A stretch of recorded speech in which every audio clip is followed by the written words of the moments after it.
What is an excuse to call off of work that a boss can't argue with? My father had one honest employee. In the early 80s, AG, an indigenous American, got married at age 40, which was also when he got his first job.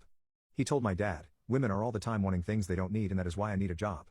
For the first 40 years of his life, AG got by picking moss, peeling chitim, and doing the occasional odd job. All he spent his money on was beer and cigarettes. He provided himself with food from hunting, fishing, and gathering plant life.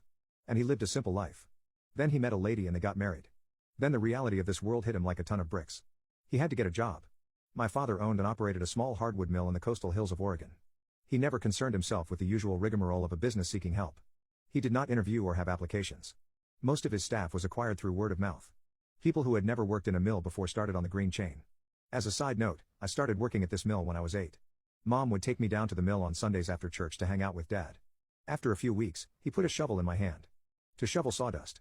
I'd do that for a few minutes and then go back to watching my dad maintain the machines and get them ready for Monday morning.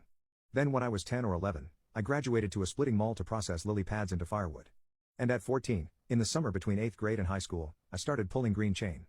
And by 18, I graduated into a job that operated a saw. AG was hired to stack lumber. He was good at it, but not altogether fast.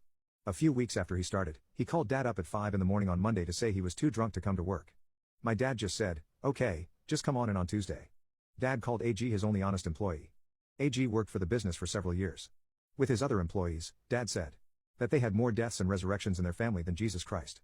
He wished that they would have all been like AG and just be honest with why you can't report to work. He would rather hear, "I am too drunk to work" or "my hangover is too terrible" than a dishonest excuse. Unfortunately, the rest of the American business fabric or tapestry can't tolerate honesty, especially when it comes to employees and substance use.